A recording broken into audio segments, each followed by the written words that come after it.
Puji Tuhan. Mari kita lanjut dalam seri pemahaman firman tentang masa raya Tuhan. Kita ada pada pembahasan hari raya Roti Fatir. Dan ini adalah bagian ke-6 dari seri pemahaman firman. Kita berada pada aplikasi doktrinal dari hari raya Roti Fatir.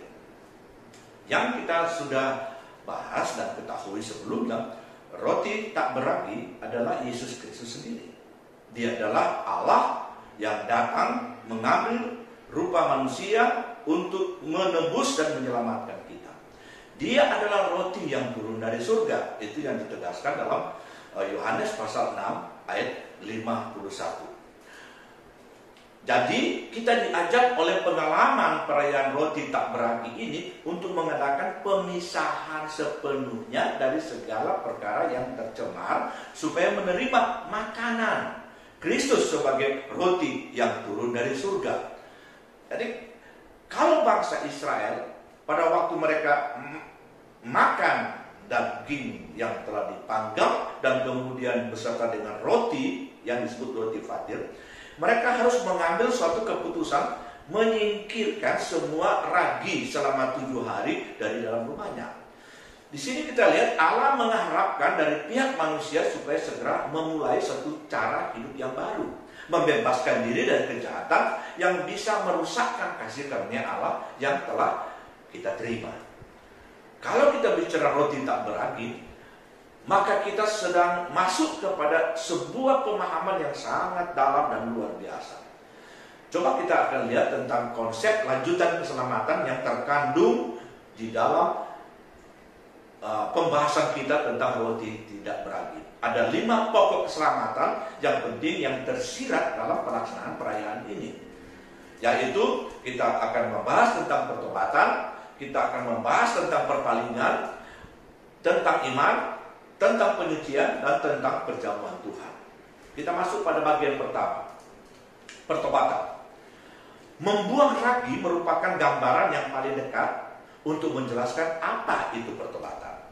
Instruksi Tuhan Allah begini kepada bangsa Israel. Pada hari pertama, buanglah ragi dari rumahmu. Sebab setiap orang yang makan sesuatu yang beragi dari hari pertama sampai hari ke-7, orang itu harus dilenyapkan dari antara orang Israel. Jadi kita perhatikan tentang betapa ketatnya dan tegasnya instruksi dari Tuhan yang disampaikan kepada Musa supaya diteruskan kepada bangsa Israel. Karena Tuhan berkata bahwa ini adalah sesuatu yang penting. Kalau makan roti tak beragi, itu harus dibarengi dengan menyingkirkan semua jenis ragi dari dalam rumah-rumah Israel. Dan itu harus berlangsung selama 7 hari. Jadi kita lihat proses penyingkiran ragi sepanjang 7 hari mengajarkan kita bahwa sejak diselamatkan, kita telah dilahirkan kembali, kita bersyukur kasih karunia Allah yang sangat agung, maka pertobatan sudah harus berlangsung. Dan bukan hanya 1 kali untuk selamanya, tetapi berlangsung terus sampai tuntas hingga mengalami kesempurnaan dalam kekudusan. Jadi kalau kita perhatikan, aplikasinya sangat jelas bahwa Tuhan memang mengambil keputusan menyelamatkan kita dengan mengirimkan anaknya yang tunggal menjadi roti yang turun dari surga. Dia mati di atas kayu salib. Itu kasih karunia yang sangat agung bagi kita. Tapi kasih karunia itu harus diresponi oleh kita yang telah menerimanya. Apa yang harus kita kerjakan? Bertobat. Bertobat yaitu singkirkan semua hal-hal yang jahat, yang sama seperti ragi demi ragi yang selalu saja mengkamirkan atau merusakkan kehidupan kita yang harus menjadi kudus dan sempurna di hadapan Tuhan. Dalam pengertian umum, pertobatan ialah pemutarbalikan, merupakan pintu gerbang kepada berkat Allah bagi kita. Jadi kalau di dalam bahasa Yunani, pertobatan itu dicatat sebagai metanoia, yaitu kita harus berpaling. Kita harus berpaling dari dosa atau tinggalkan dosa, bertobat itu. Dan dalam konteks Alkitab, pertobatan yang sesungguhnya adalah penyesalan secara ilahi akan dosa. Jadi pada waktu kita telah menerima anugerah besar kasih karunia Tuhan, maka kita kemudian akan menyesali bahwa kita telah berbuat dosa dan melakukan hal yang menyakiti Tuhan. Dan sekaligus kita melakukan pengakuan, karena pertobatan itu adalah pengakuan akan dosa. Lalu kemudian kesediaan meninggalkan dosa, ya, dan sekaligus memiliki kebencian akan dosa. Itu yang dicatat dalam 2 Korintus 7 ayat 10, Mazmur 32 ayat 5, Amsal 28 ayat 13, dan di Hezkel pasal 20 ayat 43 sampai 44. Kita membuang ragi maksudnya kita harus segera dan berusaha selalu berpaling dari dosa. Jadi bertobat itu bukan lagi urusan Tuhan seperti kelahiran baru, ya. Tetapi ini adalah urusan kita. Bagaimana kita membenci dosa, meninggalkan dosa. Kita harus mengambil keputusan dan tindakan untuk hal tersebut. Ya, berpaling dari dunia, berpaling dari diri kita sendiri. Ya, berpaling dari si iblis, sambil mengarahkan diri kepada Allah dan siap melaksanakan segala kebenarannya. Jadi itu yang kita bisa baca dalam Zakaria pasal 1 ayat 4, juga dalam 1 Yohanes pasal 2 ayat 15, 2 Korintus 5 ayat 15 sampai 17. Ya. Nah, pertobatan sesungguhnya harus mencakup elemen pikiran dan akal budi, sekaligus elemen emosi dan elemen action, tindakan.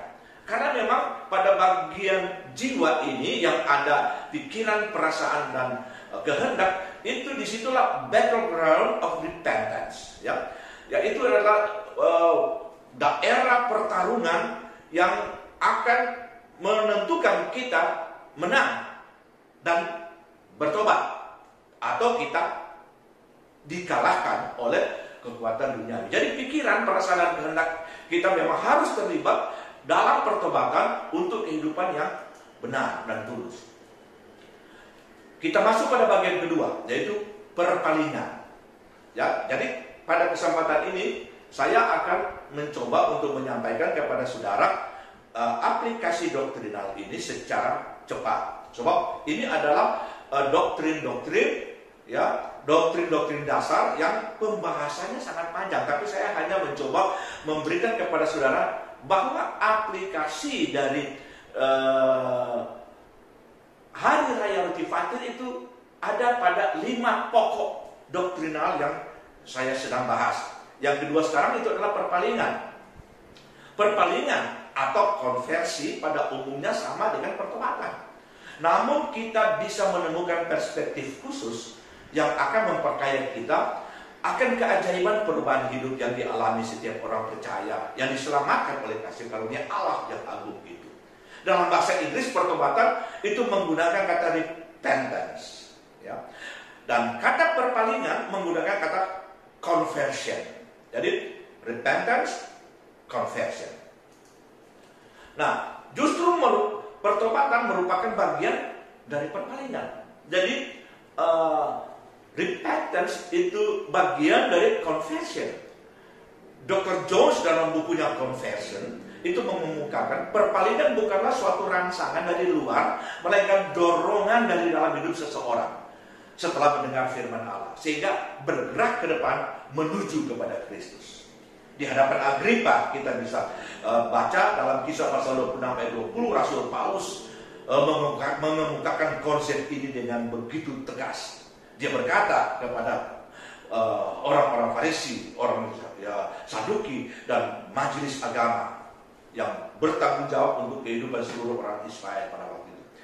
Bertobatlah dan berbaliklah kepada Allah. Jadi bertobatlah dan berbaliklah kepada Allah.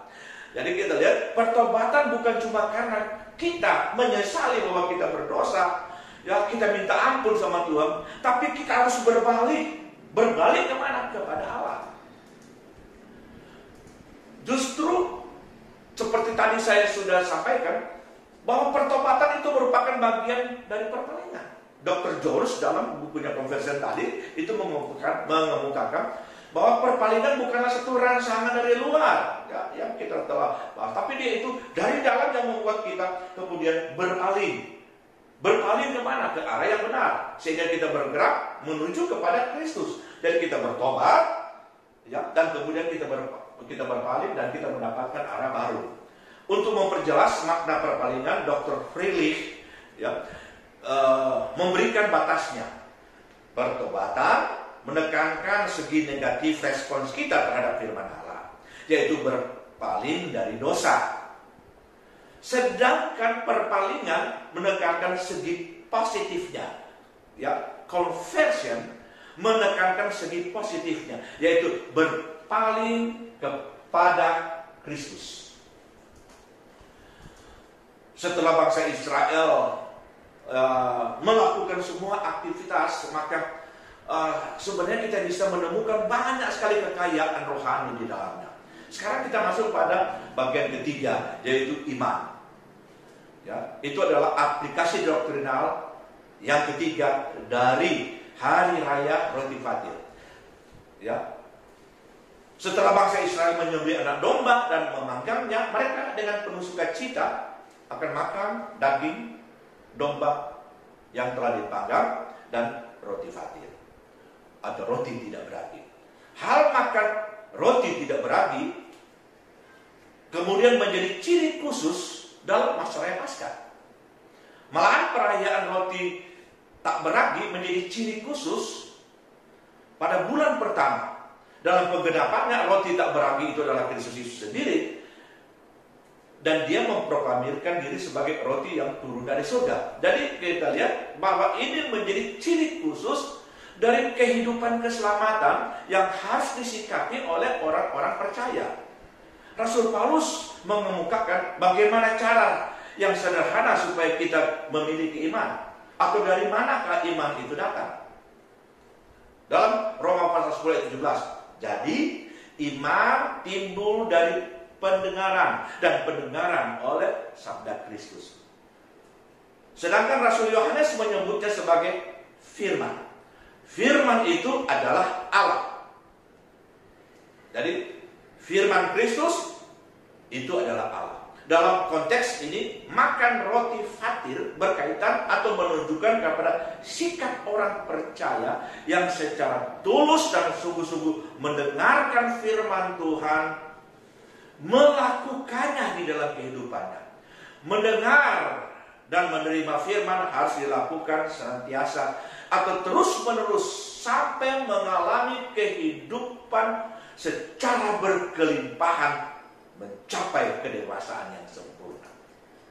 Dan ini adalah berbicara tentang keajaiban iman. Dr. Fred Price dengan tegas berkata begini, kasiat dan bekerjanya iman seseorang itu terletak pada sejauh mana ia mau dengar-dengaran terhadap firman Allah yang memproduksikan iman. Iman dan firman berjalan seiring.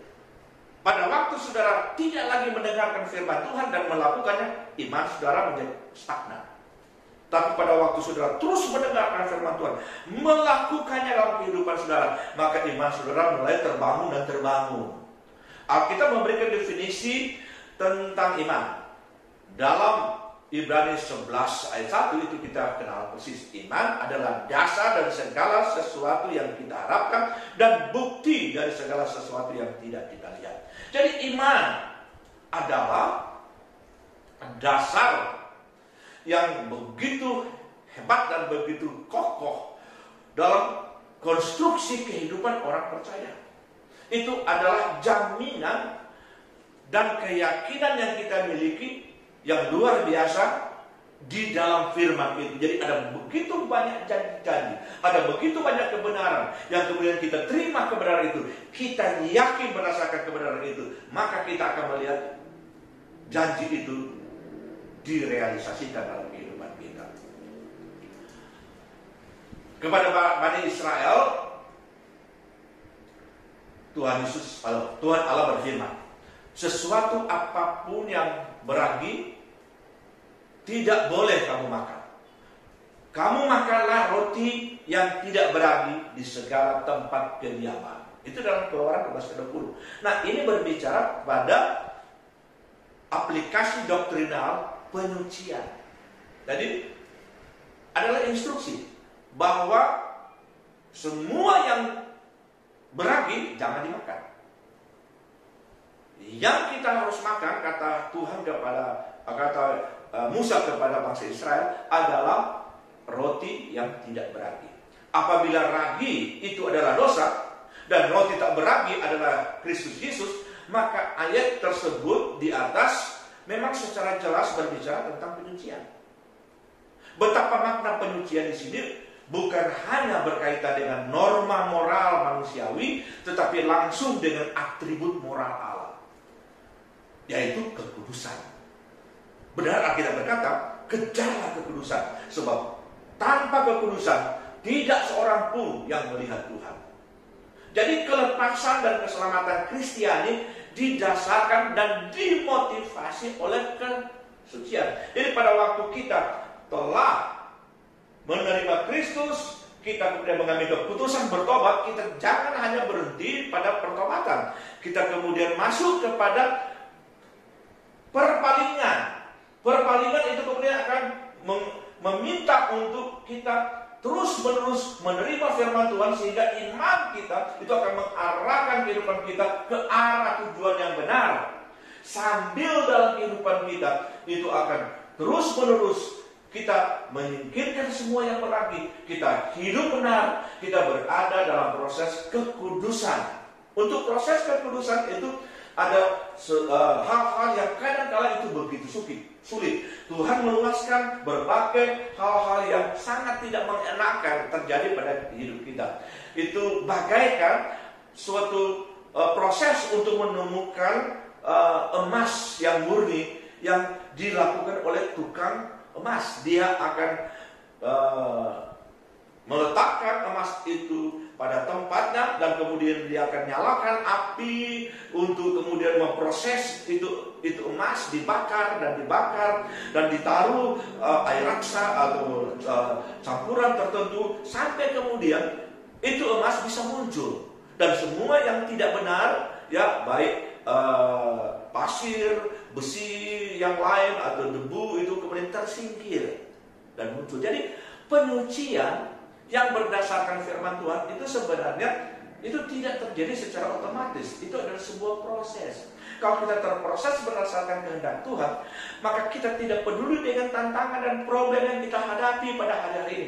Kita yakin Tuhan sedang membawa kita dalam kehidupan yang benar, untuk makin lama makin kudus, makin lama makin benar. Nama Tuhan akan dipermuliakan. Dr. Connor, ya, dalam bukunya A Practical Guide to Christian Belief, dia berkata, penyucian adalah pemisahan dari segala sesuatu, ya, atau seseorang untuk pemakaian atau pelayanan tertentu. Secara teologis ini berbicara tentang Allah memisahkan orang-orang percaya bagi dirinya sendiri dari semua pemakaian yang jahat untuk menjadi sepenuhnya digunakan bagi dirinya.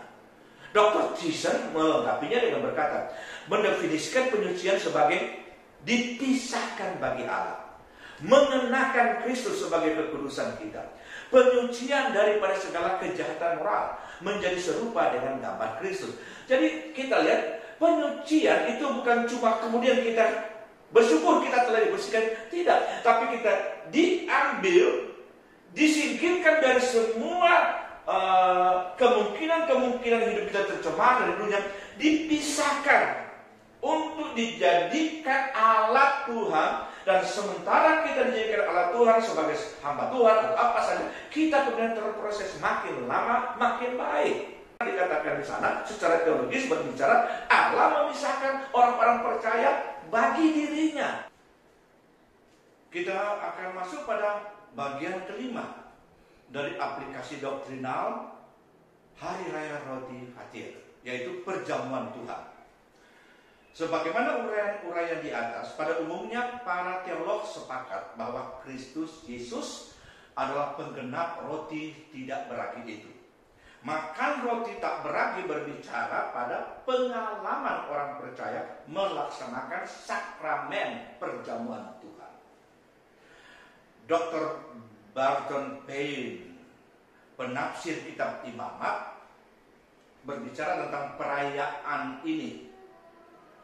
Lebih lanjut katanya, pada senja menjelang pelaksanaan perayaan secara reguler, Yesus beserta para muridnya melaksanakan pesta Paskah, makan roti fatir sebagaimana adanya untuk terakhir kalinya, dan memindahkannya ke dalam pelaksanaan perjamuan suci atau perjamuan Tuhan yang dikenal sebagai First Lord's Supper.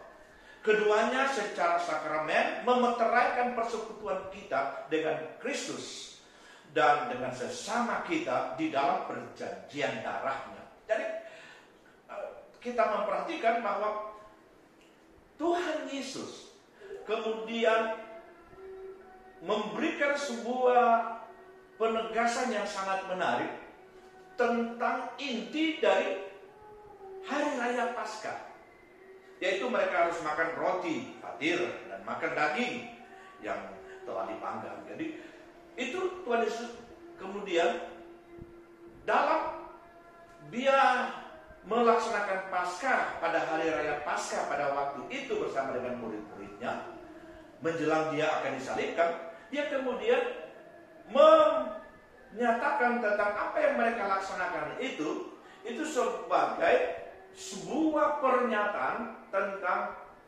apa itu perjamuan Tuhan.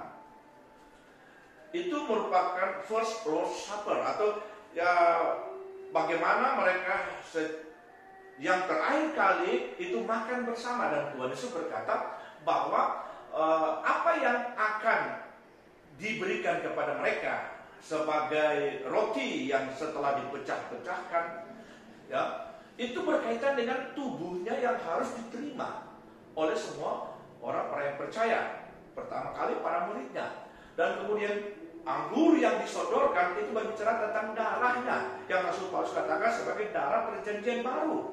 Ya, yang harus kita renungkan tentang kematian Yesus.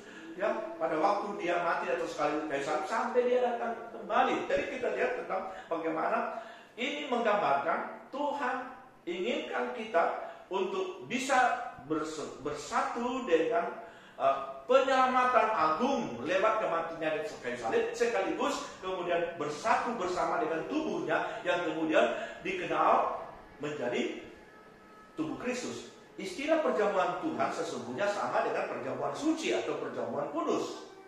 Kita menggunakan istilah perjamuan Tuhan, atau dalam gereja kita, gereja Pentakosta Indonesia, menggunakan perjamuan Tuhan, yaitu merujuk langsung kepada peristiwa Paskah atau roti fatir saat Tuhan Yesus menjelang penyalibannya menghimpunkan murid-muridnya untuk melaksanakan perjamuan malam. Itu dalam Matius pasal 26 ayat 21 sampai 25, Markus pasal 14 ayat 18 sampai 21, Lukas pasal 22 ayat 31 sampai 34, dan Yohanes pasal 13 ayat 21 sampai 30.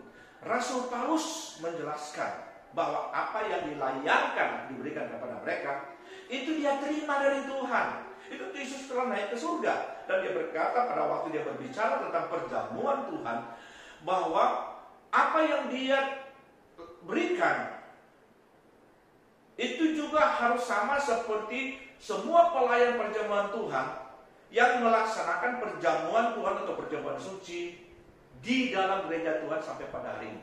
Bahwa roti yang mereka pegang itu mereka harus yakin mereka terima dari Tuhan. Anggur yang mereka akan berikan kepada seluruh jemaat itu adalah darah Kristus yang telah tertumpah di atas kayu salib. Itu harus kita bangun konstruksi iman untuk meyakini sama-sama seperti Rasul Paulus bahwa kita terima dari Tuhan karena itu adalah instruksi langsung dari Tuhan Yesus Kristus. Bahwa kalau kita makan dari roti itu kita bersekutu dengan tubuh Kristus. Kita makan tubuh Tuhan.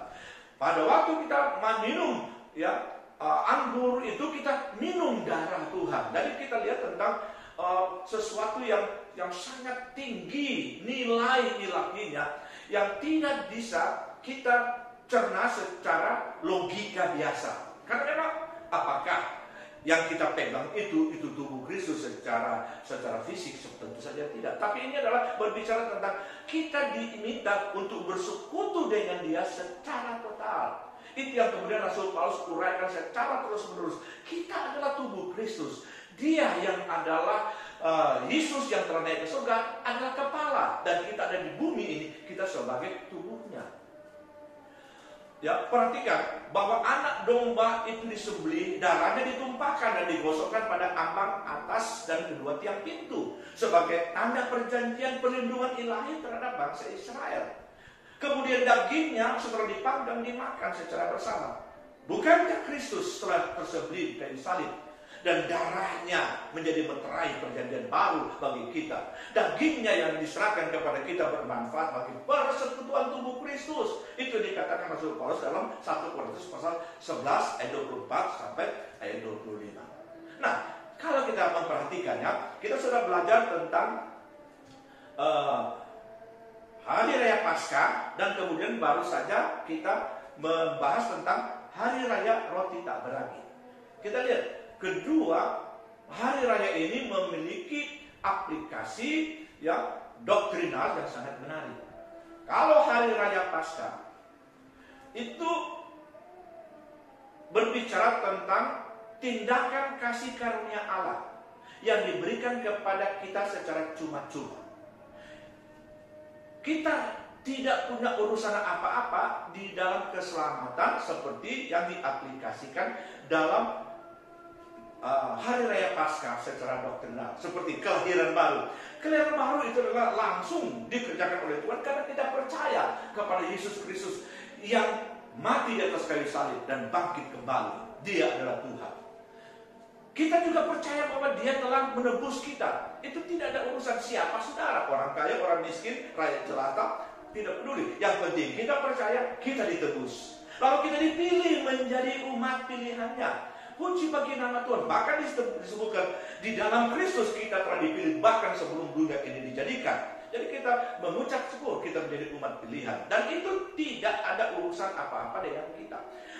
Pengganti, Dia yang sebenarnya tidak berdosa, tetapi kemudian dia disalibkan. Kenapa? Karena Dia mengambil posisi menggantikan kita yang harus mati dan binasa. Dia telah berkorban di atas kayu salib. Lalu kemudian terciptalah doktrin perdamaian. Kita berdamai dengan Bapa Surgawi, dan kemudian kita bisa berdamai dengan sesama kita. Kita menjadi bagian dari orang-orang percaya yang penuh dengan rasa damai dan sukacita. Dalam roti fatir atau roti tak beragi itu mempunyai aplikasi doktrinal tentang respons kita. Jadi ini adalah kita dan pihak kita. Jadi pertobatan itu adalah keputusan kita, dan kita yang mengambil langkah untuk bertobat. Ya, pertobatan. Lalu perpalingan, kita yang harus berpaling, confession, yaitu kita berpaling ke arah Dia. Bukan Tuhan punya urusan. Ini adalah urusan kita. Kita hanya percaya dan kemudian kita mengambil keputusan itu. Iman itu adalah kita harus dengar firman Tuhan secara terus-menerus. Lalu kemudian kita laksanakan dalam kehidupan kita. Maka sepanjang waktu kita mendengarkan firman Tuhan, begitulah konstruksi iman kita terbangun. Penyucian seperti tadi saya jelaskan bahwa penyucian itu adalah bagaimana kita menyerahkan hidup kita untuk menjadi kudus di hadapan Tuhan. Bahwa kita diambil oleh Tuhan dari keadaan kehidupan yang salah dunia. Kita dibawa untuk kemudian menjadi orang-orang yang akan dipakai oleh Allah. Dan kita yang harus menyerahkan dirinya. Ya, dan kita akan biarkan proses itu berlangsung. Dan yang terakhir, perjamuan Tuhan. Kita kemudian harus yakin roti yang kita terima, air anggur yang kita terima itu adalah tubuh dan darah Kristus, di mana kita diminta dalam keyakinan itu masuk dalam bagian rancang bangun Allah yang sangat hebat tentang gereja Tuhan sebagai tubuh Kristus. Puji bagi nama Tuhan. Terima kasih Tuhan, kami telah menerima kebenaran ilahi pada kesempatan ini. Kami berdoa supaya Tuhan akan tolong kami untuk bisa bertambah-tambah memiliki pengetahuan dan pengenalan yang benar tentang kebenaran ilahi. Kami nanti akan berbicara tentang buah sulung pada waktu yang akan datang, dan kami akhiri akan pembahasan kami tentang roti fatir dalam nama Tuhan Yesus Kristus. Haleluya. Amin. To God be the